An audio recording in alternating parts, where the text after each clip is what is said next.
యెహెజ్కేలు 37వ అధ్యాయము మొదటి నుంచి 6 వరకు ఎవరైనా మైక్లో గట్టిగా చదివిన సహాయం చేయండి. యెహోవా హస్తము నా మీదికి వచ్చెను, నేను ఆత్మవశుడనై ఉండగా యెహోవా నన్ను తోడుకొని పోయి ఎముకలతో నిండియున్న ఒక లోయలో నన్ను దింపెను. ఆయన వాటి మధ్య నన్ను అటు ఇటు నడిపించుచుండగా ఎముకలు అనేకములు ఆ లోయలో కనబడెను. అవి కేవలము ఎండిపోయినవి. ఆయన, నరపుత్రుడా, ఎండిపోయిన ఈ ఎముకలు బ్రతుకగలవా అని నన్ను అడుగగా, ప్రభువా యెహోవా, అది నీకే తెలియనని నేనంటిని. అందుకాయన ప్రవచనమెత్తి ఎండిపోయిన ఈ ఎముకలతో ఇట్లనుము, ఎండిపోయిన ఎముకలారా, యెహోవా మాట ఆలకించుడి. ఈ ఎముకలకు ప్రభువైన యెహోవా సెలవిచ్చినదేమనగా, మీరు బ్రతుకున్నట్లు నేను మీలోనికి జీవాత్మను రప్పించుచున్నాను. చర్మము కప్పి మీకు నరములనిచ్చి మీ మీద మాంసము పొదిగి చర్మం మీ మీద కప్పెదను. మీలో జీవాత్మ నుంచగా మీరు బ్రతుకుదురు. అప్పుడు నేను యెహోవానై ఉన్నానని మీరు తెలుసుకొందురు. చాలు. చూడండి, ఇక్కడ దేవుడు యెహెజ్కేలు యొక్క ప్రవక్త ద్వారా ఈ మాటలు చెప్తున్నాడు. యెహోవా హస్తం నా మీదకి వచ్చాను, నేను ఆత్మవశునుండగా యెహోవా నన్ను తోడుకొని పోయి ఎముకలతో నిండి ఉన్న ఒక లోయలో నన్ను దింపెను. ఆయన వాటి మధ్య నన్ను ఇటు అటు నడిపించుచుండగా. దేవుడు ఎక్కడ పెంచాడంటే ఎముకల లోయలో అంట. అక్కడ చూసి ఎలా ఉందంట, అవి ఎముకలు అనేకముల లోయలో కనబడను, అవి కేవలము ఎండిపోయాను. ఆయన అంటున్నాడు, నరపుత్రుడా, ఎండిపోయిన ఈ ఎముకలు బ్రతుకుగలవా నన్ను అడగగా, ప్రభువా యెహోవా, అది నీకే తెలియను. ఈ ఎండిపోయిన ఎముకలు బ్రతకగలవా? అసలు ఎముకల్లో ఏమన్నా ప్రాణం ఉంటుందా చెప్పండి. చూడండి, కొన్నిసార్లు చనిపోయిన తర్వాత ఆ ఎముకలు అనేది అవి వేస్ట్గానే ఉంటాయి తప్ప ఆ ఎముకల్లో జీవం అనేది ఏమీ రాదు. ఒక్కసారి మనిషిలో నుంచి జీవం పోయిందంటే ఆ మనిషి మళ్ళీ భూమి మీద రావటం అసాధ్యం. కానీ ఆ ఎండిపోయిన ఎముకలతో కూడా ప్రవచనం ఎత్తి నువ్వు ఇలా మాట్లాడు అంటున్నాడు. ఎండిపోయిన ఎముకలతో ఏం మాట్లాడాలంట? ప్రవచనం ఎత్తి ఇలా మాట్లాడు. ఏమన్నాడు ఇక్కడ? ఎండిపోయిన ఎముకలరా, యెహోవా మాట ఆలకించండి. ఏమన్నాడు? ఎండిపోయిన ఎముకలరా, యెహోవా మాట. ఎండిపోయిన ఎముకలకి యెహోవా మాట వింటయా?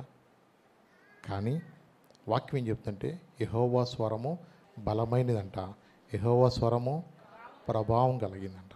అంటే ఇది దేన్ని సూచిస్తున్నాయి అని అంటే, ఈ ఎండిపోయిన ఎముకలకు ఒక సూచన ఉంది. అక్కడ 11వ వచనం ఒక్కసారి చదివితే అక్కడ ఎవరిని సూచిస్తున్నాయో కొంచెం అక్కడ రాయబడి ఉంది. అప్పుడు ఆయన నాతో ఇట్లనెను, నరపుత్రుడా, ఈ ఎముకలు ఇశ్రాయేలీయులను అందరినీ సూచించుచున్నవి. చాలు తల్లి, ఇవేమంటున్నావు ఇక్కడ?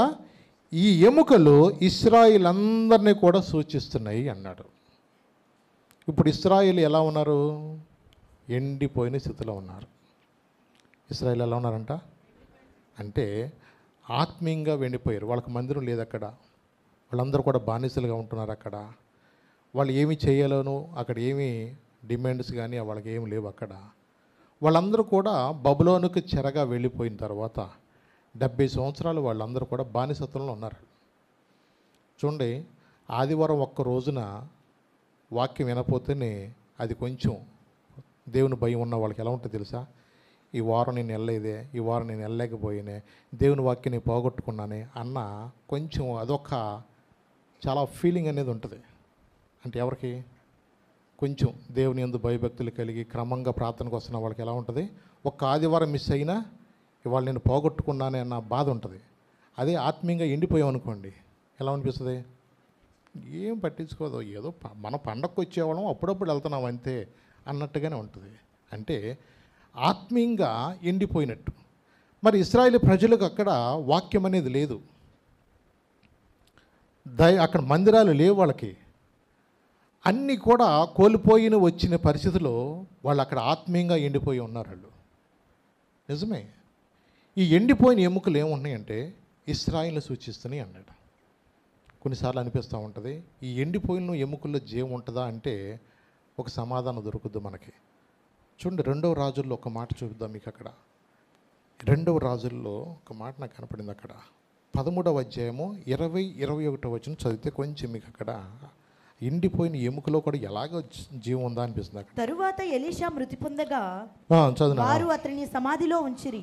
1 సంవత్సరము గడిచిన తరువాత మోయాబీయుల సైన్యము దేశం మీదకి వచ్చినప్పుడు కొందరు ఒక శవమును పాతిపెట్టుచు సైన్యమునకు భయపడి ఆ శవమును ఎలీషా యొక్క సమాధిలో ఉంచగా దింపిన ఆ శవము ఎలీషా శైల్యములకు తగిలినప్పుడు అది తిరిగి బ్రతికి కాలు మోపి నిలిచెను. చూసారా ఇక్కడ ఏం జరిగిందంటే, ఎలీషా చనిపోయిన 1 సంవత్సరం తర్వాత అంట మోయాబీల సైన్యం దేశం మీదకి వచ్చినప్పుడు కొందరు అక్కడ ఆ శవాన్ని పాతిపెట్టేచు సైన్యమునకు భయపడి ఆ శవమును ఎలీషా యొక్క సమాధిలో ఉంచగా దింపిన ఆ శవము ఎలీషా శల్యములకు తగిలినప్పుడు, అంటే ఎముకల గూడు ఉంది అంతే అక్కడ. సంవత్సరం వైపులకి ఏమైపోతుంది చెప్పండి. దానిలో నువ్వు ఉప్పు వేసినా ఇంకేది వేసినా డెడ్ బాడీ అనేది మొత్తం కూడా కూలిపోతాయి, అది మట్టి అయిపోతామే. ఇక మిగిలేది ఏముంటుంది? ఎముకల అస్థి పంజరం ఒకటే ఉంటుంది అక్కడ. మరి వీళ్ళు అడావుడిగా అక్కడ ఏం చేశారంటే, ఎలీషా యొక్క సమాధిలో ఇంకొక అతని వ్యక్తి యొక్క అక్కడ డెడ్ బాడీని పెట్టేసినప్పుడు అక్కడ జరిగింది ఏంటి చూడండి. అక్కడ ఆ శవమును ఎలీషా యొక్క సమాధిలో ఉంచగా దింపిన ఆ శవము ఎలీషా శల్యములకు తగిలినప్పుడు అది తిరిగి బ్రతికి కాళ్ళు మోపి నిలిపెను అంది. నేను అనుకున్నాను జనాలు కాసేపు అక్కడ ఎవడొక్కడ ఉండి ఉంటారు అక్కడ. మనం పాతి పెట్టింది శవాన్ని పాతి పెడతంటే ఎప్పుడైతే దానిలో పెడితే ఆ శల్యాలకు ఎప్పుడైతే ఈ డెడ్ బాడీ తగిలిందో తెలియని పవర్ వచ్చేసింది వాళ్ళకి. ఆ తెలియని శక్తి అలా వచ్చేసి ఈ చచ్చిపోయిన వాళ్ళు లెగిసి కూర్చునేళ్ళకి అసలుకి జనాలు కాసేపు ఇటు పరిగెత్తుంటారో నాకైతే తెలియదు. కానీ అంటే చూడండి, ఎముకలలో కూడా ఏముందంట అక్కడ జీవం ఉందంటండి.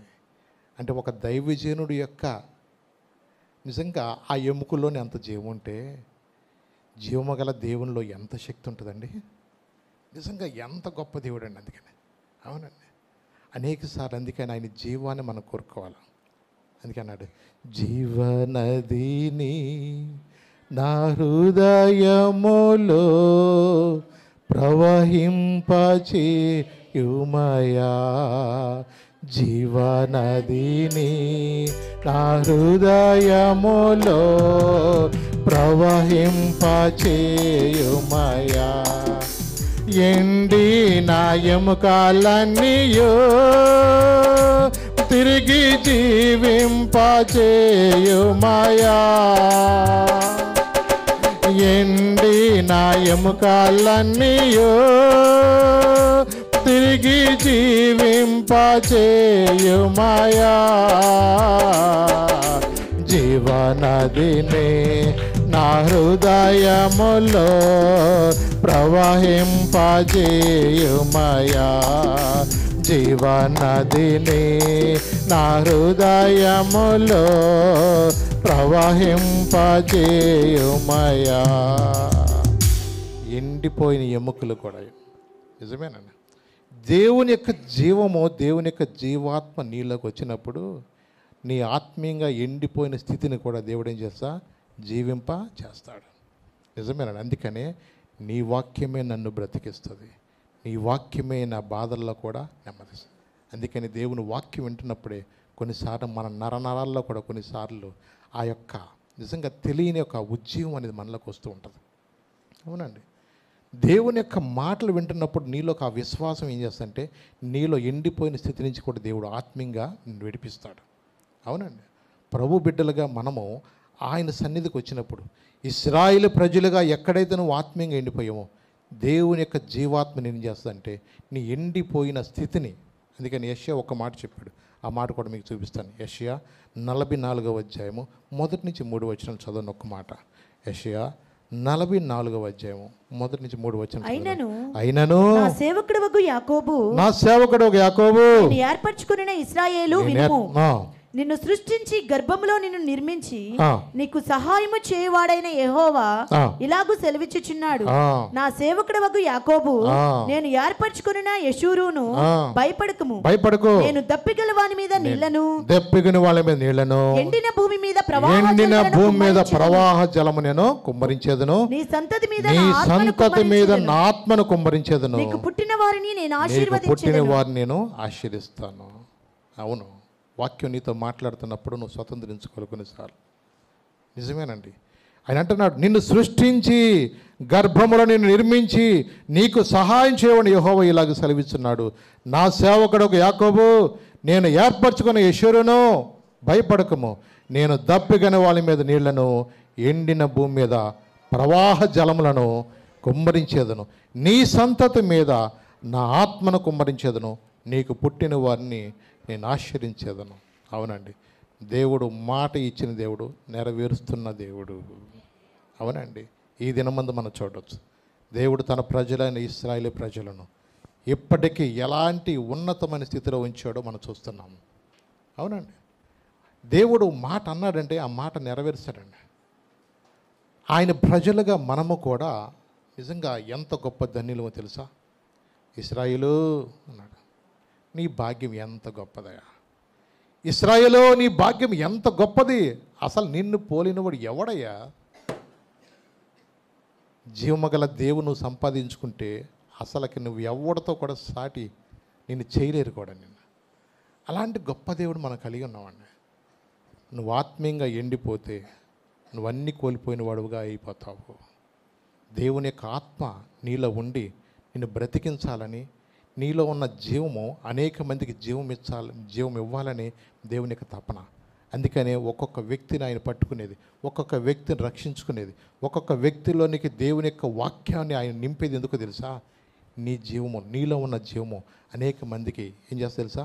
అది ఉజ్జీవాన్ని ఇచ్చేటట్టుగా ఉండాలని, అనేక మందికి ఆశీర్వాదకరంగా ఉండాలని. అవునండి, ఎండిపోయిన స్థితిలో ఉన్న ఎవరైనా సరే జీవము గల దేవుని మాటలు ఎప్పుడైతే మనం వింటామో తెలుసా, ఆ మాటల్లో నీలో హృదయంలో ఏం చేస్తుందో తెలుసా?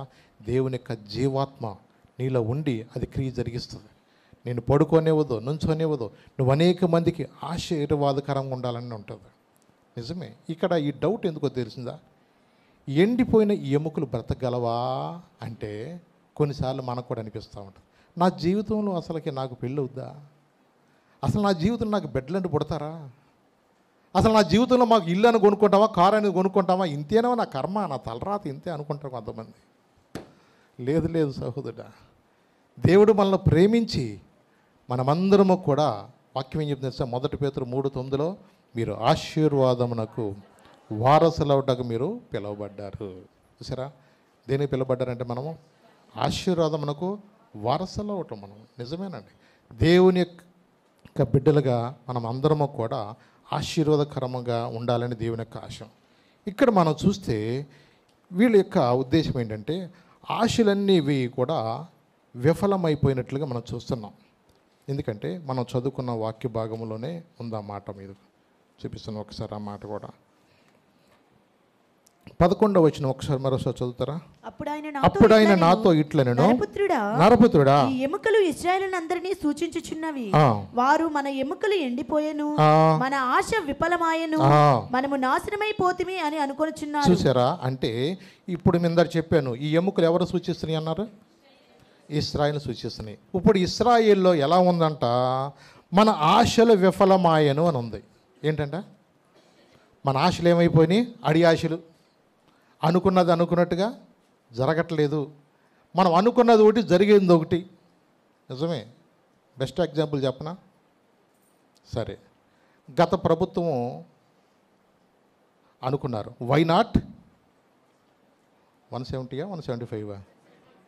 సరే, మొత్తానికి ఎందుకు అనుకున్నారంటే వాళ్ళు చేసిన పథకాలు, పేదవాళ్ళను ప్రేమించి అనేక రకాలైన పథకాలు వాళ్ళు ఇవ్వడం బట్టి ఈ సంవత్సరం కూడా మనకు ప్రజలందరూ కూడా మనకు గట్టిగా ఓట్లు వేసేస్తారని గట్టిగా విశ్వసించారు. కరెక్టే.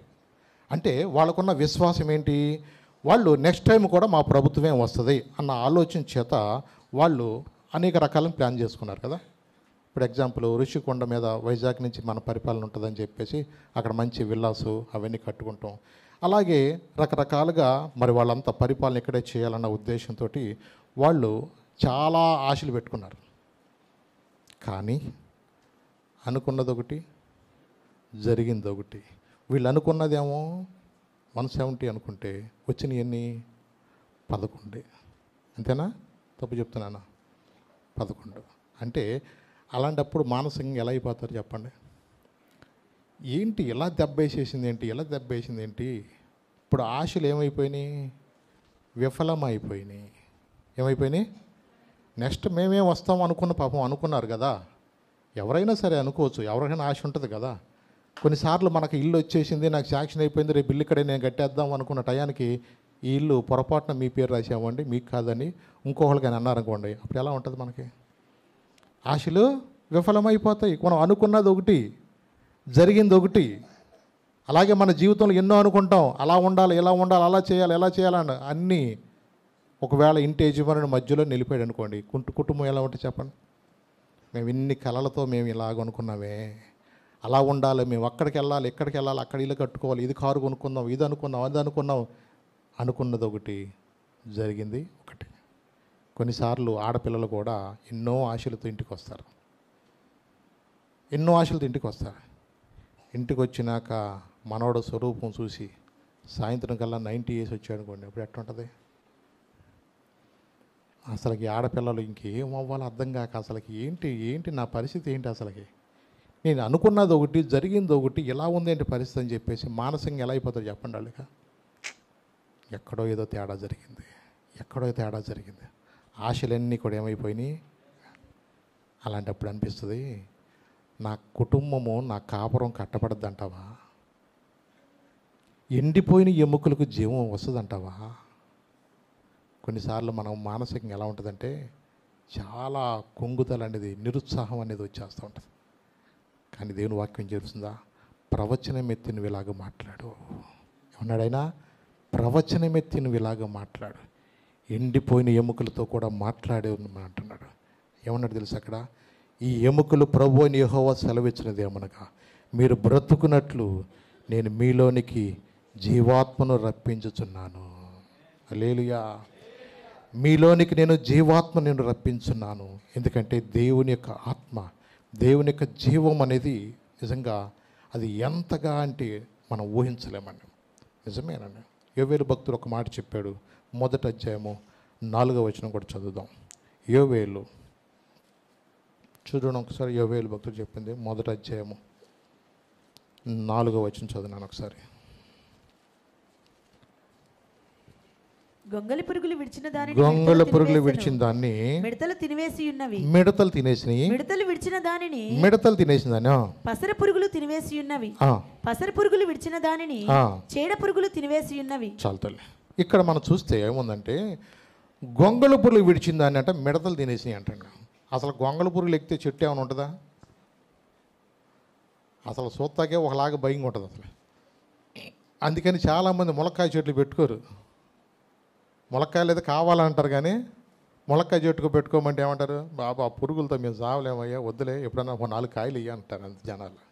అంటే కొన్నిసార్లు ఆ గొంగళ పురుగులు ఏం చేస్తాయంటే నీకు చూస్తే ఆ చెట్టు ప్రాంతం మొత్తం కూడా బోడి చేసేస్తాయి. మొత్తం ఇక ఆకంటూ లేకుండా మొత్తం తినేసేస్తాయి కొన్నిసార్లు. ఇక ఏమనుంటే ఏమన్నా ఇక కాయలు ఏమన్నా కనపడతాయేమో, కాయలు కసకస కొరకు తినలేక కాయలు ఏలాడతాయి తప్ప చెట్టు మీద ఆకు అనేది కనపడదు. ఇంకా ఏమన్నాడు ఇక్కడ? గొంగళ పురుగు విడిచిందానంట మిడతలు తినేసినాయి అంట. నిజమే. ఈ మిడతలు విడిచిన దాన్ని పసరులు తినేసినాయి అంట. ఈ మిడతల దండు వచ్చినప్పుడు కొన్నిసార్లు ఉంటుంది అసలకే పచ్చని చెట్టు అంటూ ఏది ఉండదు. అది తుమ్మ చెట్టు అవను, ఏ చెట్టు అనో అంతే. గడ్డి మీద కూడా పడిపోయినప్పుడు అవి కొన్నిసార్లు మరి కొన్ని తూర్పు ప్రాంతం నుంచి వస్తూ ఉంటాయి. మీరు ఆఫ్ఘనిస్తాను, ఇరాక్ ఆ ప్రాంతం నుంచి వచ్చినప్పుడు ఆ మిడతల దండు దిగినప్పుడు అసలు ఏమీ మిగలదు. కొన్నిసార్లు మన దేశానికి కూడా వచ్చినాయి చివరి. అవి కొంతమంది ఇక దాన్ని పళ్ళాలు పెట్టుకుని ఎట్టేట తరుగుతుంటే అయ్యో అలా వెళ్ళిపోతాడు. ఇలా వెళ్ళి అంటే ఒక చోట బండి అంటే కూసేపట్లో ఏం ఉండదు ఆ ప్రాంతం. నిజమేనండి. ఈ యొక్క గొంగళ పురుగు విడిచిందని మిడతలు తినివేసినవి. మిడతలు విడిచిందని ఏమంది అంట? పసరపురులు తినేసినాయి అంట. పసరపులు విడిచిన దాన్ని ఏం తెలిసినాయి ఏంటంటే చీడ పురుగులు. అంటే దీని అర్థం ఏంటంటే ఒక దెబ్బ మీద ఒక దెబ్బ. అసలుకే బాగాలేదనుకుంటే జ్వరం వచ్చిందంటే మళ్ళీ దానికి ఇంకొక యాక్సిడెంటు, ఇదేదో అయిపోయినాక మనకి ఇల్లేదో పాడైపోయినట్టు ఇలాగో దెబ్బ మీద దెబ్బ వచ్చినప్పుడు కుటుంబాలు ఎలా ఉంటాయి తెలుసా? ఇక నా కుటుంబం అనేది రాగలదా పైకి? ఈ ఎండిపోయిన ఎముకలు బ్రతకగలవా అన్నట్లుగానే నా పరిస్థితి ఏమన్నా మారద్దా? అన్న ప్రశ్న అనేది ప్రతి ఒక్కళ్ళ తలెత్తుదండి. కానీ దేవుని వాక్యం ఏం చెప్తుంది తెలుసా?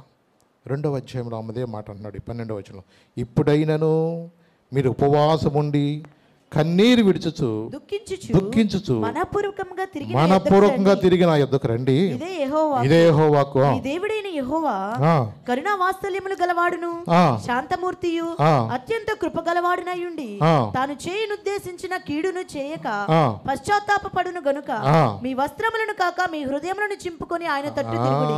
ఇంకా చదువునా? ఒకవేళ ఆయన మనసు తిప్పుకొని పశ్చాత్తాపపడి మీ దేవుడైన యెహోవాకు తగిన నైవేద్యమును పానార్పణమును మీకు దీవెనగా అనుగ్రహింపడని ఎవడు చెప్పగలడు?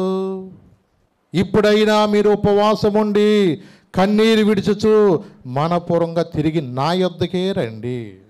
ఎక్కడికి వెళ్ళాలంటే మనం? అవునండి, ఏదైనా సరే నువ్వు పోగొట్టుకున్నవి కూడా ఆయనే ఇవ్వగలిగిన దేవుడు. అవునండి, ఈ రోజున నువ్వు మనుషులు నమ్ముకుంటూ కంటే రాజులు నమ్ముకుంటూ కంటే యెహోవాను ఆశ్రయించుట. ఇప్పుడైనా సరే మీరు ఇన్ని దెబ్బలు తిన్నావు కదా, ఇన్ని పరిస్థితుల్లో కొన్నిసార్లు ఏం చేయాలో అర్థం కావట్లేదు కదా. సామాన్యంగా మనుషులు ప్రార్థనకు రాకోకుండా తాడు వేయించుకుంటే పోద్దాం అన్నట్టుగా వెళ్తారు కొంతమంది. జనాల్లో ఒక ఆలోచన ఉంటుంది, తాడు వేయించుకుంటే పోద్దండి. తాడు వేసుకుంటే అసలు పోతాయా అంటే జనాల్లో ఎలా ఉంటుందంటే, నిజదేవుని దగ్గర రాకుండా అపవాది ఏం చేస్తారంటే వాడు బాల్యము నుండే మనుషులు అది విత్తుతాడు. ఏ వయసు తెలుసు అది? మీరు పుట్టిన పిల్లలు చూడండి, కాళ్ళకి నల్లతాళ్ళు కడతారు, కాళ్ళకి చేతులు కూడా 4 తాళ్ళు కడతారు, ఇంకా అవసరమైతే మెళ్ళ కూడా తాడేసేస్తారు. కొంతమంది ఇప్పటికీ ఇశ్రాయేలు ప్రజలు నేను చూస్తున్నాను, జ్వరం వస్తే కూడా తాగి తీసుకొచ్చే వాళ్ళు ఉంటారు కొంతమంది. ఇశ్రాయేల్ అంటే ఆ దేశం గురించి చెప్పట్లా.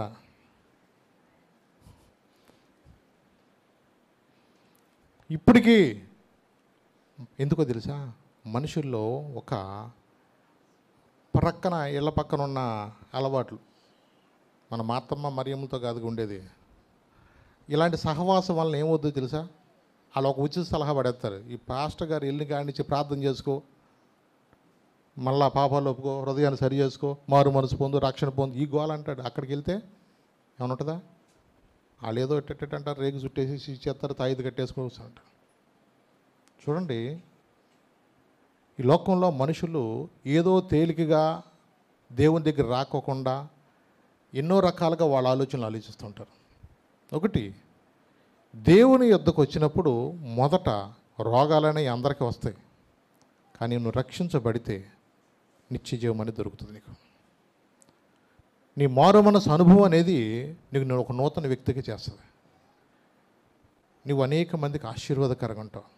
అంత మాత్రమే కాదు, నువ్వు అడుగుపెట్టు ప్రతి స్థలము కూడా దేవుడు దీవిస్తాడు, నీ చేతులు దీవిస్తాడు.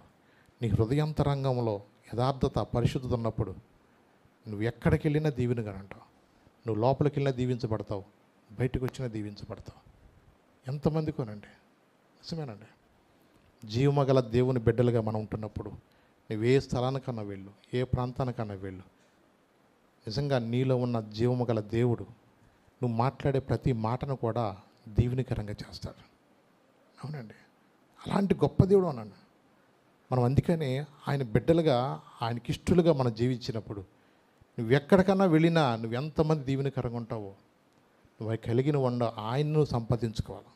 ప్రభువు నువ్వు సంపాదించుకుంటే నువ్వు ఏ ప్రాంతానికన్నా వెళ్ళు, ఎవరితోన్నా మాట్లాడు, నీ మాటల్లో కూడా ఆశీర్వాదం ఉంటుంది, నీ చూపులో ఆశీర్వాదం ఉంటుంది, నీ నడకలో ఆశీర్వాదం ఉంటుంది, నువ్వు అడుగుపెట్టే ప్రతి స్థలము కూడా దీవెనకరంగా ఉంటుంది.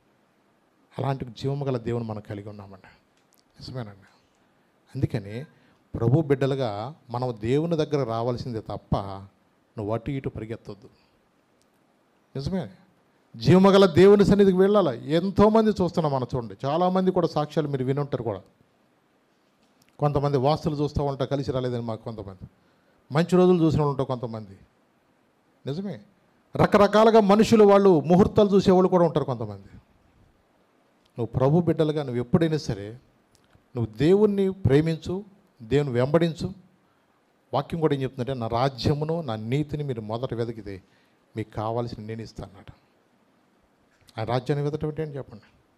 గృహకొడుకులు జరుగుతున్నాను, గృహకొడుకులో మనం అందరం కలిసి నా తండ్రి పని మీద ఉండాలన్న బాధ్యత కలిగి మనం వెళ్ళి ప్రార్థన చేసినప్పుడు ఆ కుటుంబం కొరకు ప్రభు చెప్పాడు అదే మనకి, నిన్ను వలే నీ పొరుగువాన్ని ప్రేమించు. మా ఇంటికి అందరు రావాలా, మా ఇంటికి అందరూ వచ్చి మా కోసం ప్రార్థన చేయాలి మనం ఎలా అనుకుంటామో అలాగే నీకు వీలు దొరికినప్పుడల్లా, ఏదన్నా రోజు పనులు ఉంటాయి మనకి, ఖాళీ దొరికినప్పుడు కూడా మనం ఏం చేయాలి చెప్పండి, మనం కూడా వెళ్ళి మన సహోదరుల కొరకు ప్రార్థించే వ్యక్తులుగా మనము ఉండాలి. ఎప్పుడైతే మనం అలాగూ ఆ దేవుని యొక్క ప్రేమను కలిగి భారాన్ని కలిగి ఉంటామో ఆ ఇంటిలో ఉన్న ఏదైతే ఏ శాపం ఉన్నా ఏదున్నా ఎండిపోయిన స్థితిలో ఉన్నా ఒక ఆశీర్వాదకరంగా చేయగలిగిన దేవుడు అండి ఆయన. ఎక్కడైతే ఇద్దరు ముగ్గురు నా నామము నుండి ప్రార్థన చేస్తారో వారి మధ్య నేను ఉంటాను. పూర్ణమై సంపూర్ణమై నీ దివ్య చిత్తమే నన్ను నడిపే నూతనమైన జీవ మార్గము. పూర్ణమై సంపూర్ణమైన నీ దివ్య చిత్తమే నీవు నన్ను నడిపే నూతనమైన జీవ మార్గము. ఇహమందు పరమందు ఆశ్రయమైన వాడవు, ఇన్నాళ్ళు క్షణమైన నన్ను మరువని యేసయ్యా. నా తోడు నీవుంటే అంతే చాలయ్యా, నా ముందు నీవుంటే భయమే లేదయ్యా. పడదాం. నా తోడు నీవుంటే అంతే చాలయ్యా, నా ముందు నీవుంటే భయమే లేదయ్యా. ప్రేమాపూర్ణుడా స్నేహశీలుడా విశ్వనాథుడా విజయ వీరుడా, ఆపత్కాలమందున సర్వలోకమందున దీన జనాల దీపముగా వెలుగుచున్నవాడా. ఆరాధింతు నిన్నే లోకరక్షకుడా, ఆనందింతు నీలో జీవితాంతము. నీ కృప ఎంత ఉన్నతమో వర్ణించలేను స్వామి, నీ కృప ఎంత తుది వరకు నడిపించు యేసయ్యా. ప్రేమాపూర్ణుడా స్నేహశీలుడా విశ్వనాథుడా విజయ వీరుడా. అవునండి, కొన్నిసార్లు మనము దేవుని యొక్క బిడ్డలుగా ఎక్కడికి వెళ్ళి మనం ఆశీర్వాదకరంగా ఉంటాం. చాలామంది కుంగిపోతూ ఈ లోకంలో దేవుని ఎరగని ప్రజలు ఆత్మహత్యలు చేసుకుని చనిపోతున్నారు, కుటుంబాలు కానీ.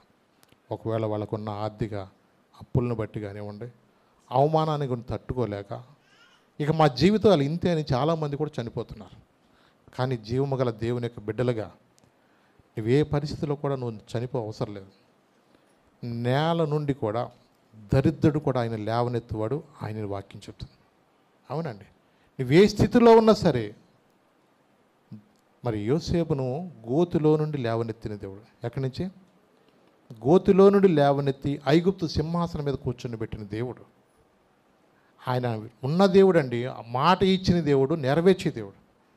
ఆయన ఎప్పుడో కూడా బాల్య దినమందే ఆయనకు ఒక దర్శనాన్ని చూపించి నిన్ను ఆశీర్వదిస్తానని వాగ్దానం ఇచ్చి దర్శనం ద్వారా మాట్లాడిన దేవుడు విడిచిపెట్టాడా? మాట తప్పేవాడు కాడండి ఆయన. కొన్ని పరిస్థితులను బట్టి మనం కుంగిపోతాం. నా జీవితం ఇంతే, నా బ్రతికింతే, నా పరిస్థితి ఇంతే, ఇక నా జీవితం ఇంతే అన్నట్టుగా కొన్నిసార్లు ఇక ఆత్మహత్య అనుకుంటారు కొంతమంది. కానీ నువ్వు చనిపోవని అవసరం లేదు. నీ కుటుంబంలో దేవుడు నిన్ను లేవనెత్తాడు, అందుకని నీకు శ్రమలు పంపించాడు దేవుడు. నువ్వు అన్నీ బాగుంటే మాట ఎందుకు అంటావు? అన్నీ బాగుంటే మనం మాట అంటావా? దేవుడు అందుకే అన్నీ తెలుసు అండి. మనం ఎక్కడ ఎలా సరిచేయాలో ఆయనకి బాగా తెలుసు. నేను ఎక్కడ వంచాలో కూడా ఆయనకి బాగా తెలుసు. దేన్ని బట్టి అతిశయించకూడదు మనం. దేవుడు అందుకని ఈ లోకంలో ప్రతి ఒక్కరిని కూడా ఆయన ప్రేమించే దేవుడే. నిజమేనండి. ఇంకొక మాట మీకు చూపిస్తాను. 2వ రాజులు 20వ అధ్యాయము 1వ వచనం చూద్దాం.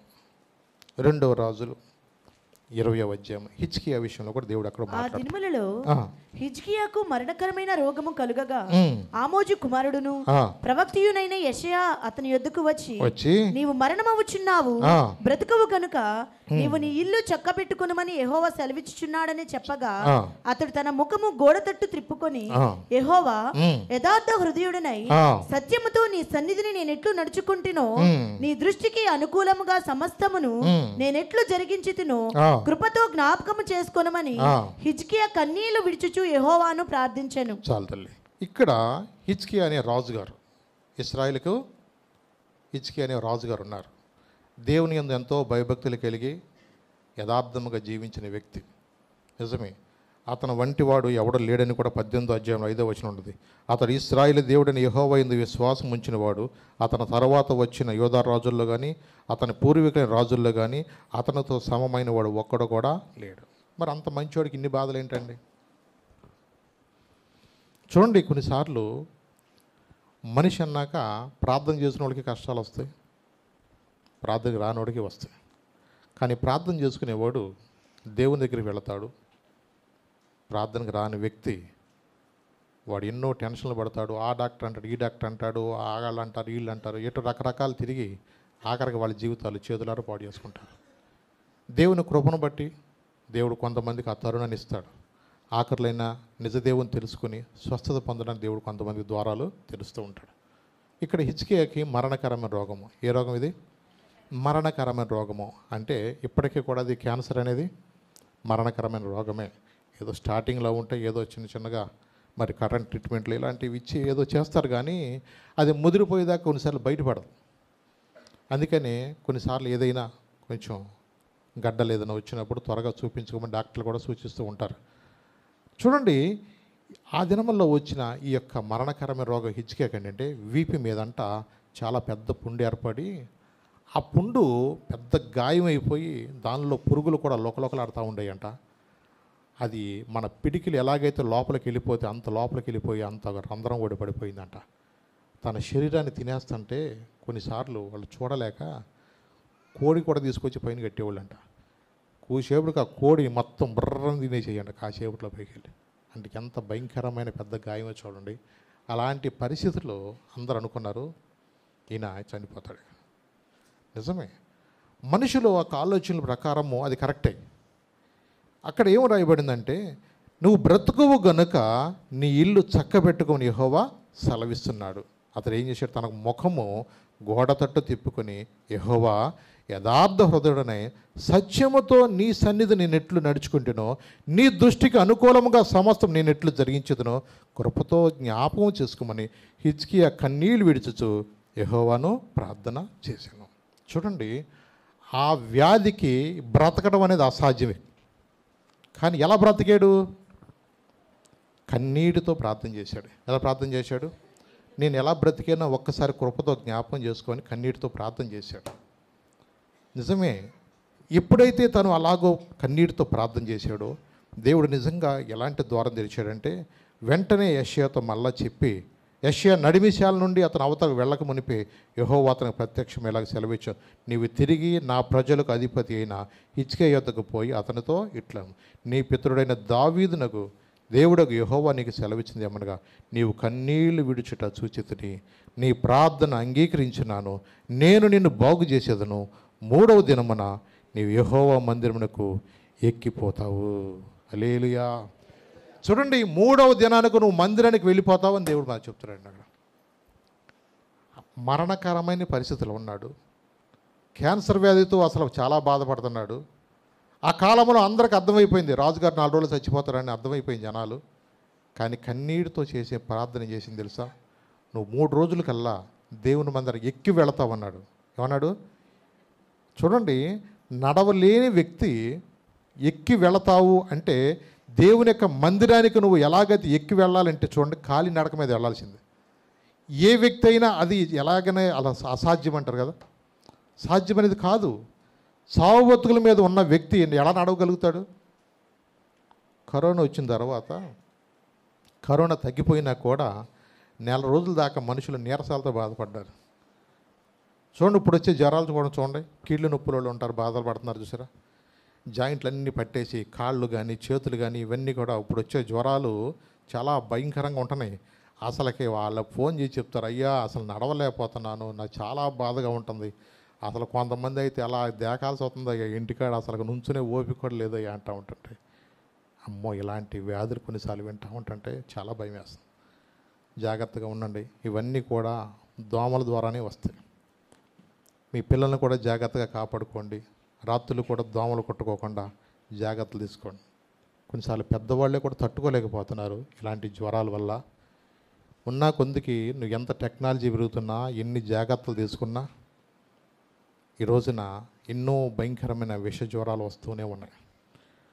ఇప్పుడు వచ్చే జ్వరాలకి కొన్నిసార్లు చాలా భయంకరమైన సిట్యువేషన్లు మనం చూస్తున్నాం. జ్వరం అని తేలిగ్గా తీసుకోవద్దు. అవి కూడా ఇవాళ మరణకరమైన రోగాలుగా అయిపోయినాయి. నిజమేనండి. అందుకని మనం చాలా జాగ్రత్తగా ఉండాలి. దేవుడు అందుకని మనం ప్రేమించి ఆయన మనతో మాట్లాడతాడు. అసలుకి అతనికి ఆశ అంటూ లేదు. ఈ యొక్క మరణకరమైన రోగము క్యాన్సరు, ఇలాంటి వ్యాధి నుంచి అసలు బ్రతకడమే అసాధ్యం. కానీ దేవుడు ఏమంటాడు తెలుసా? అతను అంటున్నాడు, ఇంకా నేను నీకు 15 సంవత్సరాలు, 6వ వచనం ఏమన్నాడు, ఇంకా 15 సంవత్సరంలో ఆయుష్ నీకు ఇచ్చేదను, మరియు నా నిమిత్తమును నా సేవకుడైన దావీదు నిమిత్తమును ఈ పట్టణము నిన్ను కాపాడుచు, నిన్నును ఈ పట్టణమును అష్షూరు రాజు చేతిలో పడకుండా నిన్ను విడిపిస్తాను. ఎంత గొప్ప వాగ్దానం అండి.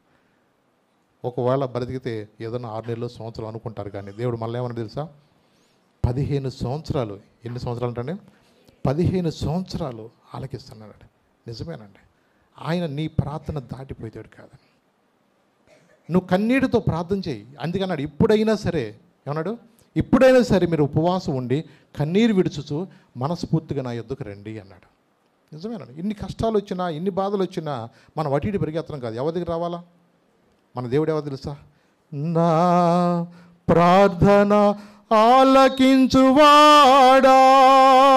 నా కన్నీరు తుడచువాడా,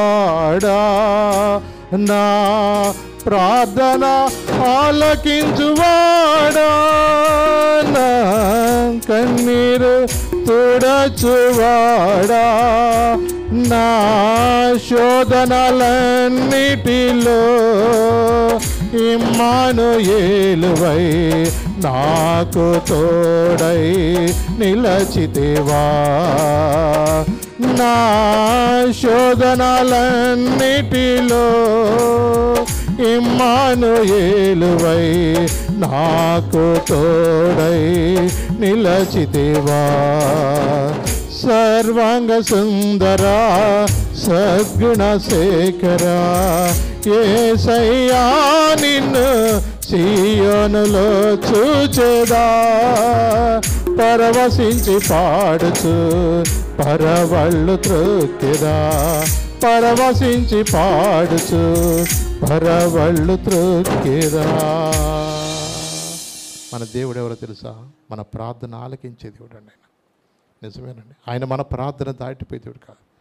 హిజ్కియా కన్నీళ్ళు విడుచుచు ప్రార్థన చేశాడని. ఈరోజు దేవుడు అన్నాడు, ఆయన ఇప్పుడైనా సరే నీ పరిస్థితుల్లో తారుమారు అయిపోతాను అనుకున్నావు, నా జీవితంలో ఆశీర్వాదం అనేది ఉంటుందా అని మనం కుంగిపోతున్నావేమో, కానీ ఎవడంటే మనస్ఫూర్తిగా నువ్వు ప్రార్థన చేయి అన్నాడు. ఎలా ప్రార్థన చేయాలంటాను? మనస్ఫూర్తిగా ప్రార్థన చేయాలి. మన ప్రార్థనని ఎలా ఉంటాయో తెలుసా? కష్టం వచ్చినప్పుడు ప్రార్థన చేస్తాం, కష్టం లేకపోతే న్యాచురల్గా ఏదో అలవాటుగా ఉంటాం. మనం అలా ఉండటానికి కాదని. అందుకని దేవుడు మనల్ని ప్రేమించి గట్టిగా నలగొడతాడు. ఎప్పటికప్పుడే మనల్ని ఏం చేస్తాడు? మనల్ని నేను సరి చేస్తాడు. నిజమే, బాగా నూరితేనే పచ్చడి బాగుంటుంది. అందుకని నన్ను కూడా ఏం చేస్తాడు తెలుసా? బాగా గట్టిగా దంచుతాడు, రోట్లో పెట్టి దంచినట్టు దంచుతాడు. అబ్బా అబ్బా అబ్బా అబ్బా అంట. ఇక ఏంటి ప్రభు నా పరిస్థితి ఏంటి ప్రభు? ఇలాగ కొన్నిసార్లు మన సిట్యువేషన్ అలా వెళ్ళిపోతుంది. అప్పుడైనా ప్రార్థన చేయి, మనస్ఫూర్తిగా ప్రార్థన చేయి. మన దేవుడు కరుణావత్సలి కలిగేవాడు. ఎలాంటి దేవుడు అంటేనైనా నీ వస్త్రములు కాక నీ హృదయాన్ని చింపుకో. నీ హృదయమంతటితో ప్రార్థన చేయి. ఇంకా ఎలా ప్రార్థన తెలుసా? నీ కుటుంబంతో కలిసి ప్రార్థన చేయి. పసిపిల్లలు ఇంకా కిందకి వెళితే పెండ్లి కుమార్తె పెండ్లి కుమారుడు కూడా రావాల్సిందే అని ఉంది అక్కడ. నిజమేనండి, ఎక్స్క్యూజన్ లేదు అక్కడ. ఆ దినంలో మరి నినివే పట్టణోత్సవం కూడా 40 దినాల నాశనం అయిపోతున్నప్పుడు ఏం చేశారు? టాప్ టు బాటం అందరూ కూడా పశువులతో కలిపి ఉపవాసం ఉండి ప్రార్థన చేశారు. అవునండి, దేవుని సన్నిధిలో నువ్వు ఎప్పుడైతే నువ్వు తగ్గించుకుంటావో, నువ్వు ఎప్పుడైతే ఆయన పాదాల దగ్గరికి వస్తావో, నువ్వు తప్ప నాకు దిక్కు లేదు ప్రభు అని యెహోషాపాతు వలె ఎప్పుడైతే నువ్వు ప్రార్థన చేస్తావో, దేవుని కార్యాలు నువ్వు అప్పుడే చూస్తావు. అప్పుడే నువ్వు చూస్తావు. కొన్నిసార్లు నువ్వు అనుకోవచ్చు, నీ యొక్క జ్ఞానాన్ని బట్టి, నీ డబ్బును బట్టి, నీ తెలివితేటలను బట్టి, నీ పరపతను బట్టి, నీ అధికారాన్ని బట్టి, నీ హోదాను బట్టి కొన్నిసార్లు నీ ప్లాన్స్ నీకు ఉండొచ్చేమో. కానీ వాక్యం ఏం తెలుసా? యవన మనసు అయితే నీ మీద ఆనుకుంటుందో వారిని నేను పూర్ణ శాంతిలోని చేస్తాను. నువ్వు దేని మీద ఆనుకోవు అవసరం లేదు. జీవమగల దేవుని పాదాల దగ్గరికి వచ్చినప్పుడు గుడ్డివాడు కేకలేశాడు, దావీదు కుమారా నన్ను కరుణించు, దావీదు కుమారా నన్ను కరుణించు అని కేకలు వేసిన గుడ్డి బతిమే కేక విన్న దేవుడు నీ ప్రార్థన నా ప్రార్థన వినడా? నువ్వు అనుకోవచ్చు అసాధ్యం ఇది, ఇక మా జీవితాల్లో ఇక మాకు అన్ని విషయాల్లో కూడా ఆశలు విఫలమైపోయి అని అనుకోవచ్చేమో. కానీ ఇప్పుడైనా సరే, ఈ పరిస్థితులైనా సరే, దేవుడు నీ ప్రార్థన అయినా దాటిపోయే దేవుడు కాదండి. ఇంకొక మాట మీకు చూపిస్తాను. యోహాను సువార్త 11వ అధ్యాయము 20వ వచనం చదువుకుందాం. యోహాను సువార్త 11వ అధ్యాయము 20వ వచనం చదువుదాం. మార్త యేసు వచ్చుచున్నాడని విని ఆయనను ఎదుర్కొన వెళ్ళను గాని మరియా ఇంటిలో కూర్చుండి ఉండెను. మార్తా యేసుతో, ప్రభువా నీవిక్కడ ఉండిన యెడల సహోదరుడు చావకుండును. నా సహోదరుడు చావకుండును. ఇప్పుడైనా నీవు దేవుని ఏమడిగినను దేవుడు నీకు అనుగ్రహించునని నేను ఎరుగుదును. చాలు తల్లి. ఇక్కడ మనం చూసినట్లయితే మార్తా, మరియా, లాజరు ఈ ముగ్గురు కూడా బేతనయ్య అనే గ్రామంలో యేసు ప్రభు వారు వచ్చినప్పుడు వాళ్ళ ఇంటికి తరచుగా ఆయన ఆగుతూ ఉండేవాడు. ఈ బేతనయ్య గ్రామంలో మార్తా, మరియా వీళ్ళిద్దరు యొక్క సహోదరుడు లాజరు. ఇక్కడ జరిగింది ఏంటంటే, లాజర్ అనే వ్యక్తి చనిపోయాడు. వాళ్ళ తమ్ముడు చనిపోక ముందే కొన్నిసార్లు ఒంట్లో బాగలేదని యేసు ప్రభుకి ఏం చేశారు, ఆయన చనిపోబోతున్నాడు అయ్యా అని చెప్పేసి, మరి ఆయన రోగి ఉన్నాడు. ఆయన 3వ వచనం చూడండి. అతని అక్క చెల్లెండ్లు, ప్రభువా ఇదిగో నువ్వు ప్రేమించేవాడు రోగి అయి ఉన్నాడని ఆయన యొద్దకు వర్తమానము పంపారు. యేసు అది విని, ఈ వ్యాధి మరణము కొరకు వచ్చినది కాదు కానీ దేవుని కుమారుడు దానివల్ల మహిమపరిచినట్లు దేవుణ్ణి మహిమ కొరకు వచ్చినదని నేను. చూడండి, ఇక్కడ చనిపోక ముందే తెలియజేశారు, కానీ యేసయ్య వెంటనే రాలేదు. చనిపోయిన తర్వాత వీళ్ళకి ఎలా ఉంటుందంటే మనసులో, నేను ముందే చెప్పాను యేసయ్యకి ఆయన వస్తే బాగుండేది, చాలామందిని ఆయన బాగు చేశాడు అన్న విశ్వాసంతో వాళ్ళు ఒక పక్కన కుంగిపోతూ ఉన్నారు. ఇలాగూ మరి యేసయ్య ఏమంటే ఆలస్యంగా వచ్చాడు. ఎప్పుడైతే ఆయన ఆలస్యంగా వచ్చి అది దేవుని మహిమ కొరకే వచ్చిందని చెప్పినా, మరి వాళ్ళ పరిస్థితిని బట్టి వాళ్ళు ఏమంటున్నారు, ఇక్కడ మార్త అంటుంది, ప్రభువా నీ ఒక్కడ ఉండి నీళ్ళ నా సహోదరుడు చచ్చిపోయాడు కాదయ్యా. అవునండి, వాళ్ళలో ఎలాంటి ఆశ అంటే, నీ ఒక్కడుంటే నా తమ్ముడు ఇలా చచ్చిపోయాడు కాదయ్యా, నువ్వు ప్రేమించిన లాజరు చనిపోయాడు కాదయ్యా. ఇప్పుడు చనిపోయినాక మనం ఏం చేయగలుగుతాం? ఏమీ చేయలేం. అప్పటికి యూదుల శుద్ధీకరణ ప్రకారము వారందరిని అట్లా ఏం చేసేవాళ్ళంటే, అలాగూ మరి వాళ్ళని చుట్టేసి నార బట్టతో వాళ్ళని చుట్టేసేసి ఏం చేసేవాళ్ళంటే, రాతితో తొలిపించిన ఆ కాలంలో వాటిలో డెడ్ బాడీలు ఉంచేవాళ్ళు లోపల. చూడండి, 4 దినాలు అయినాక బాడీ ఏమైపోతుంది చెప్పండి? వాసన వచ్చేస్తుంది, దగ్గర కూడా వెళ్ళలేరు. కానీ ప్రభు ఏమన్నా తెలుసా? కిందకి వెళితే ఆ మాట ఉంది, 25వ వచనం. అందుకు యేసు అంటున్నాడు, పునరుద్ధానమును జీవమును నేనే, నా యందు విశ్వాసం ఉంచువాడు ఏమంటున్నాడు? నా యందు విశ్వాసం ఉంచిన వాడు చనిపోయినా కూడా బ్రతుకుతాడు. నిజమే కదా? యాయిరు కుమార్తె చనిపోయింది. మరి యాయిరు ఎలా ఉంటాడు చెప్పండి? అలాంటి పరిస్థితుల్లో చాలా కుంగిపోయాడు. కానీ వాళ్ళందరూ ఏమన్నారు సార్, బోధకుండా శ్రమ పెట్టొద్దయ్యా, ఎలాగ చనిపోయాడు కదా, ఇక ఇంకెందులే అన్నారు. కానీ యాయిరు నమ్మిక మాత్రం ఉంచు. ఏమన్నాడు? నమ్మిక మాత్రం ఉంచు. ఆయనకి తెలుసు చనిపోయింది, కానీ ఆయన ఏమన్నా తెలుసా, చిన్నది నిద్రించున్నది కానీ చనిపోలేదన్న. వాళ్ళు అపహాస్యంగా మాట్లాడుతున్నారు. నాడి పట్టుకున్నాం, చనిపోయింది కదా ఆల్రెడీ. చనిపోయిన అమ్మాయిని పట్టుకుని నేనేమంటున్నాడు, ఈయన నిద్రపోతున్నా అంటున్నాను. నిద్రపోయినాడు చచ్చిపోయినాడు మా తేడా లేదా? చెప్పండి, తేడా ఏముంటుంది చెప్పండి. అంటే శ్వాస ఆడుతూ ఉంటుంది. చూడండి, మరి బతికున్న వాడికి ఎవడన్నా సరే నువ్వు పిన్ని సెట్ ఒక పోటు పోడు, ఏం చేస్తాడు? కయ్యని లేగుతాడు. ఈ ఇంజక్షన్ అంటే అసలు ఎంత భయం పిల్లలకి. అసలుకి ఇంజక్షన్ నువ్వు సన్నగా పొడు వాడికి అసలుకి నిద్రలోకి వాళ్ళేసి కయ్యో కియ్యో అంటూ ఉంటాడు. అందుకని పిల్లలు పొడుగుని నాకు ఇంజక్షన్ చేపిస్తారు కొంతమంది. ఆడు కుయ్యో అంటాడు. ఎందుకు? ఒక వ్యక్తిలో జీవం ఉందంటే ఆడికి ఏదైనా గుచ్చుకుంటే ఏముంటుంది? నిద్రపోయాడికి ఎంత వాక్యం చెప్పినా గుర్తుంటుందా? ఇప్పుడు ఆత్మీయంగా ఎండిపోయినాడు ఆడికి. ఆడికి వచ్చిన కాడి నుంచి కునుగుబాట్లు తప్ప ఏమి రావు వాళ్ళకి. అంటే ఎండిపోయిన ఎముకల్లాగా మనం ఉండకూడదు. మనము దేవుని యొక్క మాటలు వినటానికి వచ్చాం. దేనికోసం వచ్చాం? జీవము గల దేవుని. అప్పుడు మార్త పని ఏంటో తెలుసా? అయ్యగారికి ఏదో టీ పెడదాం అది పెడదాం అని చెప్తాం. మరి ఏం చేసేది?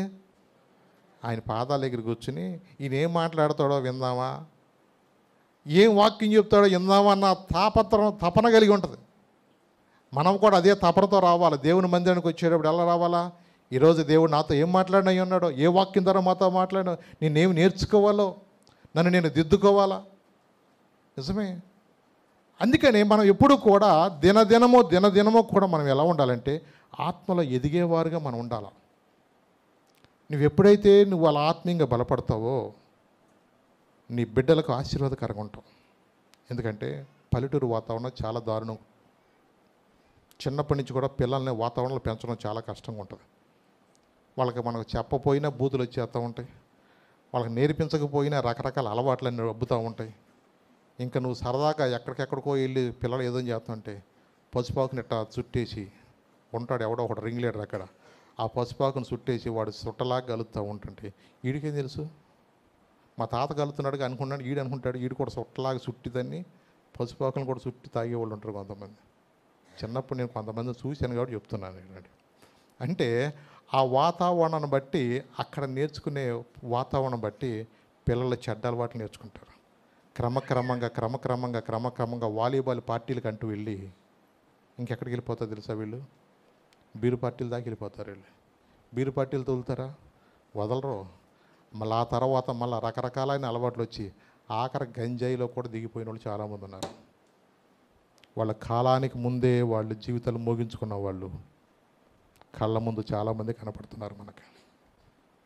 కొన్నిసార్లు మీ ఫోటోలు చూస్తున్నప్పుడు గుర్తు రావట్లేదా? కొంతమంది చనిపోయిన ఫోటోలు మనం వీధుల్లో పెడుతున్నప్పుడు గుర్తు రావట్లేదా? ఈ వ్యక్తి తన జీవితాన్ని త్వరగా ముగించుకున్నాడే. చాలా అక్కడికి వెళ్ళినా ఇక్కడికి వెళ్ళినా ఎప్పుడు తాగి తన జీవితాన్ని తన కాలానికి ముందే పోగొట్టుకున్నాడే. ఈరోజున ఎంతోమందో తెలుసా? దేవుని వాక్యం దగ్గర రాకోకుండా ఈ మత్తు పదార్థాలకు అలవాటు పడిపోయి చనిపోతున్న యవనస్తులను చూస్తున్నప్పుడు మనకు దుఃఖం రావద్దా? మా ఇంట్లో కాదుగా, మా అబ్బాయి కాదుగా, అలా ఎప్పుడు అనుకోవద్దు. నీ బాధ్యత ఏంటో తెలుసా? దేవుని రక్షించింది అనేక మంది కూడా విజ్ఞాపన చేయాలి. ఎవరు నశించిపోయినా దేవుని చిత్తము కాదని. ఈ రోజున ఒక కుటుంబంలో దుఃఖం వచ్చింది, రేపు మన కుటుంబంలో రాదా? మన మెలకు కలిగిన వారుగా మనం ఉండాలండి. నిజమేనండి. ఆయన అంటున్నాడు, పునరుద్ధానమును జీవమును నేనే, నా యందు విశ్వాసం ఉంచేవాడు చనిపోయినా బ్రతుకుతాడు. నిద్రపోయినన్నా లేపొచ్చామో కానీ నటించినవాడు లేపలేమండి. అని నిద్రపోయేవాడిని లేపుతాం, ఎలా అంటే లేపుతాడు, ఆడు గట్టిగా బీసిపోయి ఉంటాడు అని లేపుతామా? నటించొద్దు. ప్రార్థనకు వచ్చి నటించొద్దు. దేవుని మందిరానికి వచ్చి నటించొద్దు. దేవుని యొక్క వాక్యము నీతో మాట్లాడుతున్నప్పుడు దేవుని యొక్క జీవము నాలోకి రమ్మని మనం ఆహ్వానించాలా. నా ఎండిపోయిన స్థితిని విడిపించు ప్రభా, ఈ ఎండిపోయిన ఎముకలు బ్రతకగలవా అంటే నిజమే. కొన్నిసార్లు అనుకోవచ్చు, నా జీవితంలో నేను రక్షణ అంటూ పొందుతానా, మారు మనసు పొందుతానా, నేను ఇలాగే చచ్చిపోతానా? ఈరోజు చాలామందికి ఆలోచనే రావట్లే. కొంతమందికి వాక్యం స్పష్టంగా చెప్తుంది, దినములు చెడ్డవి గనక సమయాన్ని పొనివ్వక నువ్వు సద్వినియోగం చేసుకోమంటున్నాడు. అవునండి, దేవుని మాటలో శక్తి ఉందండి. ఇల్లు అంటున్నాడు ఆయన, అక్కడికి వెళ్ళి అంటున్నాడు. ఏమన్నాడు తెలుసా? 37వ వచనం చూద్దాం. వారిలో కొందరు ఆ గుడ్డివారి కన్నులు తెరిచిన ఈయన ఇతన్ని చావకుండా చేయలేడని చెప్పి యేసు మరలా తనలో మూలుగుచూ సమాధి దగ్గరకు వచ్చాను. అది ఒక గుహ, దాని మీద ఒక రాయి పెట్టి నేను యేసు రాయి తీయడని చెప్పగా చనిపోయిన వారి సహోదరి మార్త, ప్రభువా అతడు చనిపోయి 4 దినములైంది కనుక ఇప్పుడు వాసన కొట్టిన అతనితో చెప్పినందుకు యేసు అన్నాడు, నువ్వు నమ్మిన ఎడల దేవుని మహిమ చూతువని నేను నీతో చెప్పలేదా అని ఆమెతో అంతటా రాయి తీసివేసిరి. యేసు కన్నులు పైకెత్తి, తండ్రి, నువ్వు నా మన విన్నందున నీకు కృతజ్ఞతాస్తుతులు చెల్లించున్నాడు. నీవు ఎల్లప్పుడూ నా మన విన్నావు నేను ఎరుగుదును, కానీ నీవు నన్ను పంపితువని చుట్టూ నిలిచిన ఈ జనసము నమ్మునట్లు వారి నిమిత్తం ఈ మాట చెప్తున్నాను. అలాగే చెప్పి, లాజరో బయటికి రమ్మని బిగ్గరగా చెప్పగా, చనిపోయిన వాడు కాళ్ళు చేతులు ప్రేత వస్త్రములతో కట్టబడిన వాడై లోపలికి వచ్చాను. అతని ముఖమునకు రుమాలు కట్టిండు. అంతటా యేసు, మీరు అతని కట్లు విప్పి పోనీయుడని వారితో చెప్పాను. చూసారండి, లాజరో ఏమన్నాడు? బయటికి రా అన్నాడు. అంటే చనిపోయిన ప్రేత వస్త్రములు కలిగిన వాడుగా ఏమన్నాడు? ప్రేత వస్త్రములతో కట్టబడినాడుగా. రోబోట్ నడుచు చూసారా, అట్ట ముందుకు వస్తున్నాడు. ముందుకు వస్తూ ఉన్నా సరే జనాలు ఉన్నారో పారిపోయారు, కానీ మొత్తానికి లాజరో బయటికి రా అన్నాడు. అంతే. ఇప్పుడు ఎవరికి విశ్వాసం ఉంది? అక్కకి విశ్వాసం ఉందా? లేదు. నా తమ్ముడు మళ్ళీ పునరుద్ధానం ముందు వస్తాడేమో అక్క అనుకుంటుంది ఓ పక్కన. చచ్చిపోయినోడికి లాజర్కి ఏమైనా విశ్వాసం ఉంటుందా? పోనీ చచ్చిపోయినోడికి ఎట్టాగా ఉండదు. యేసయ్య విశ్వాసం అక్కడ నిజమేనండి. ఆయన ఒకటే అన్నాడు, లాజరో, ఎందుకంటే నీ నోటిని కూడా నువ్వు వాడాలా. అందుకని జీవ మరణములు నాలుక వశమా. ఏంటంట? జీవ మరణములు. ఈ కోడి జావా, దీని కాళ్ళు ఎరగా అంటే కాళ్ళు ఇరుగుతున్నాయి. అట్టాగే నీలో కూడా ఆశీర్వాదకరమైన మాటలు రావాలి, కానీ అవి ఏనోడు చూస్తారు అట్లా ఆ మాటలు ఎప్పుడు అనకూడదు. నీకే నష్టం, తర్వాత పెన్షన్ తప్ప ఏమీ రాదు. మన నోటిని చాలా జాగ్రత్తగా మాట్లాడుకోవాలా. జీవము గల దేవుని యొక్క మంచి నోరిచ్చాడు. ఈ నోటిని నువ్వేం చేయాలి? నువ్వు దీన్ని ఆశీర్వాదకరంగా వాడాలి తప్ప దీన్ని ఎప్పుడు కూడా తిట్లు తిడతాకే ఇంకోళ్ళు ఏమన్నా అయిపోవాలని ఎప్పుడు మాట్లాడకూడదండి. అవునండి, ఆయన స్వరంలో ప్రభావం ఉందండి. ఆయన స్వరంలో ఎంత బలం ఉందండి. లాజరో బయటికి రానగానే. నిజమేనండి. జనాలు అనుకున్నారు చచ్చిపోయి ఎక్కడ వస్తాడని అంటే మనుషులు అనుకోవచ్చు, కానీ జీవము గల దేవుని యొక్క స్వరం ఎలాంటిది తెలుసా? ఎముకల లోయలోనా గొప్ప సైన్యమునే చూడగా నీ అధికారం దయచేయుమా, జీవమారం అని ప్రవచించేదా. ఎముకల లోయలోనా గొప్ప సైన్యమునే చూడగా నీ అధికారం దయచేయుమా, జీవమారం అని ప్రవచించేదా.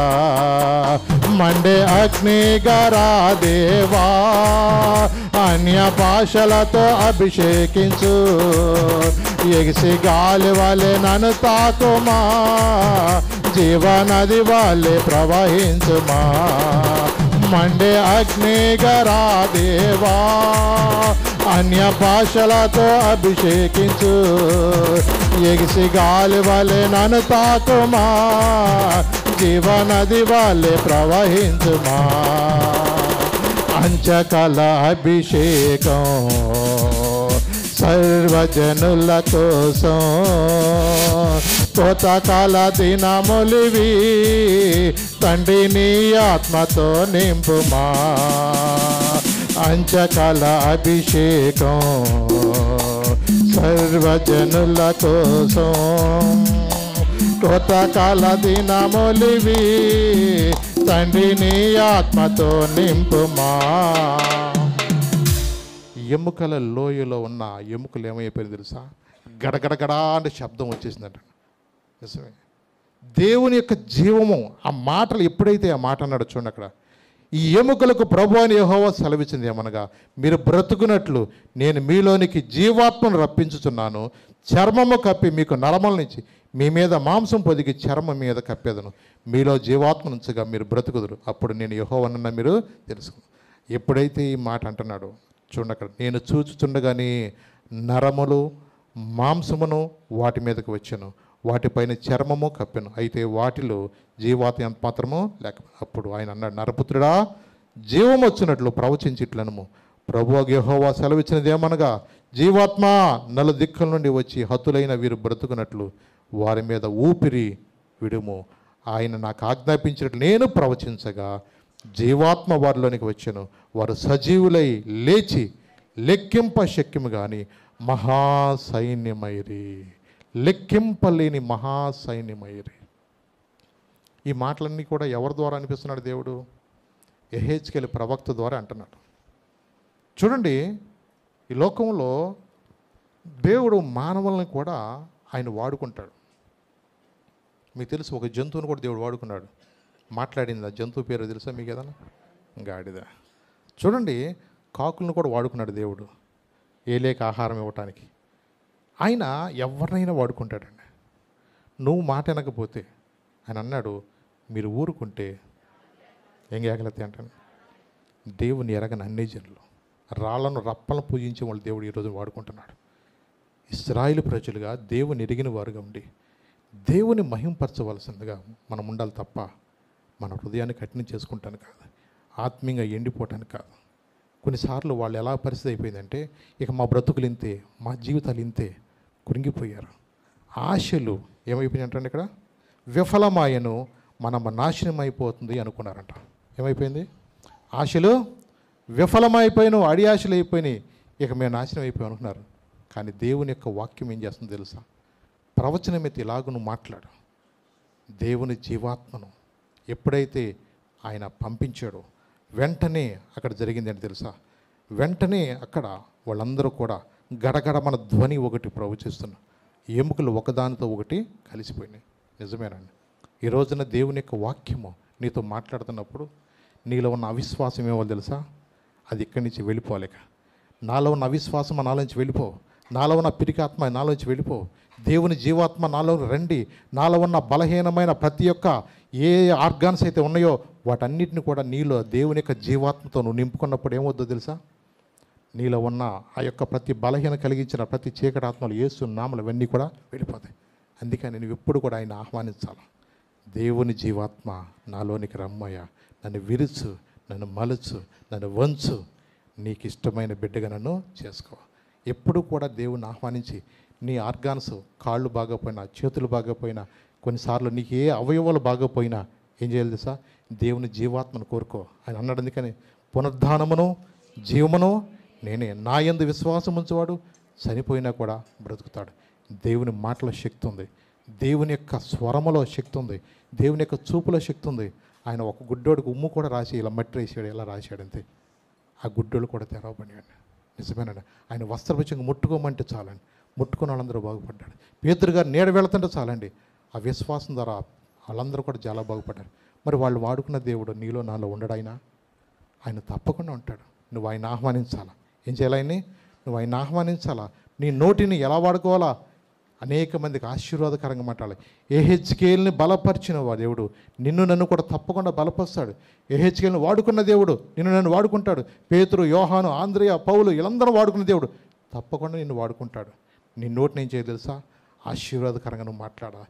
ఎండిపోయిన ఎముకలు బ్రతకగలవా అని అనుమానంతో, ఆశలో అడియాశలైపోయిన వారి కుటుంబాలు, వారి జీవితాల్లో కూడా దేవుడు ఎంత గొప్ప ఉజ్జీవాన్ని ఇచ్చి ఈరోజు ప్రపంచానికి ఒక ఆశీర్వాదకరంగా తన ప్రజలు ఉంచినట్లుగా ఈరోజు నిన్ను నన్ను ఉంచడానికి ఆయన ఇష్టపడుతున్నాడు. నీ నోటిని కూడా తెరుద్దాం, నీ నోటిని వాడు, దేవుని జీవాత్మను ఆహ్వానించు. లేచి నిలబడదాం, లేచి నిలబడదాం, చిన్న ప్రార్థన చేసుకుందాం. ప్రభా, నాలోనికి రమ్మయ్యా, నాలో ఉండయ్యా, నాతో మాట్లాడుచున్నందుకు వందనాలు ప్రభా. అయా ఎండిపోయిన ఎముకలు బ్రతకగలవా అని మాట్లాడినప్పుడు ఆ ఎముకలు ఇశ్రాయేలు సూచిస్తున్నాయని, ఆ ఎముకలు ఎండిపోయినాయని, మన ఆశలు విఫలమైపోయినాయని, మనం నాశనమైపోతున్నాయి అనుకుంటున్నారు. కానీ ప్రభా, నువ్వు మాట్లాడు, నువ్వు సెలవిచ్చు, ఇలా వారి యొక్క జీవాత్మ నేను పంపిస్తాను. నువ్వు మాట్లాడిన దేవుడు ఈరోజు మాలో ప్రభా కొన్నిసార్లు కురింగిపోవచ్చు. మాలో ఉన్న నిరాశను బట్టి, నిరుత్సాహాన్ని బట్టి నా జీవితంలో నాకు ఆశీర్వాదం అంటూ ఉంటుందా, నా బ్రతుకులో ఎప్పుడైనా కొన్ని సంతోషం నేను చూడగలుగుతానని కొన్నిసార్లు నువ్వు అనుకోవచ్చేమో. కానీ ఈ రోజున పునరుద్ధానమును జీవము నేనే అని చెప్పాడు ఆయన. నా యందు విశ్వాసం ఉంచేవాడు చనిపోయిన బ్రతుకుతానని దేవుడు చెప్పాడు. ఎండిపోయిన ఎముకలతో ప్రవచనం ఎత్తి ఇలాగ నువ్వు మాట్లాడని యెహెజ్కేలుతో మాట్లాడినట్లుగా ఈరోజు దేవుడు నీతో నాతో మాట్లాడుతున్నాడు. ఈ రోజున ఏ ఆత్మీయంగా ఎండిపోయావో, ఎక్కడ నువ్వు ఓడిపోయావో, ఎక్కడ కృంగిపోయావో, ఈరోజు నువ్వు నిరుత్సాహంతో ఉండటానికి లేదు, అవిశ్వాసంతో నువ్వు ఉండటానికి లేదు. పరిశుద్ధాత్ముడ నాలోనికి రండయ్యా, పరిశుద్ధాత్ముడ నాలోకి రండి ప్రభా. నాలో ఉన్న ఎండిపోయిన స్థితిని విడిపించమని అడిగితే దేవుడు ఈరోజు నేను విడిపించడానికి ఆయన ఇష్టపడుతున్నాడు. నీలోనికి జీవాన్ని పంపించడానికి ఆయన ఇష్టపడుతున్నాడు. ఆయన జీవము కలిగిన వ్యక్తిగా అనేక మందికి ఆశీర్వాదకరంగా, అనేక మంది దీవెనకరంగా చేయడానికి ఆయన ఇష్టపడుతున్నాడు. నోరు తెరిచి చిన్న ప్రార్థన చేసుకుందాం. ప్రభుతో చెప్దాం, ప్రభా నాలో ఉన్న ఆత్మీయంగా ఎండిపోయిన స్థితిని విడిపించాయా, ఎండిన భూమి మీద ప్రవాహ జలాన్ని కొమ్మరిస్తానని సెలవిచ్చింది. ఎట్లుగా యశురును భయపడద్దును మాట్లాడింది దేవుడు. ప్రభా ఈరోజు నాలో ఎక్కడ ప్రభా విశ్వాసం రానివద్దయ్యా, నాలో ఎక్కడ కృంగుదలు రానివద్దయ్యా.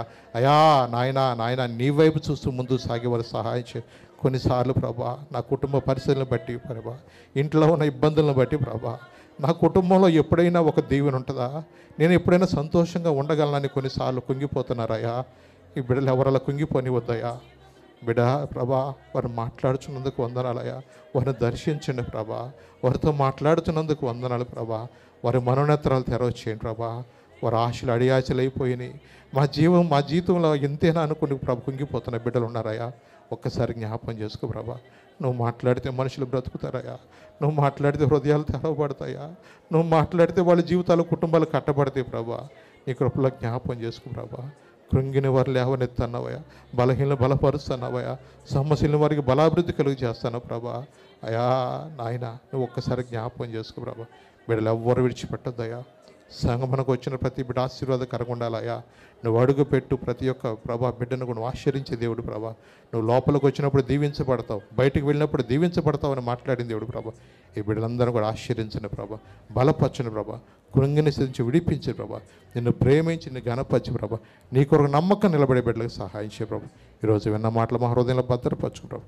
నీ కొరకు నమ్మకం జీవించే వారికి సహాయం చేయమని యేసు నామమున అడుగుచున్నాను తండ్రి. ఆమేన్ ఆమేన్.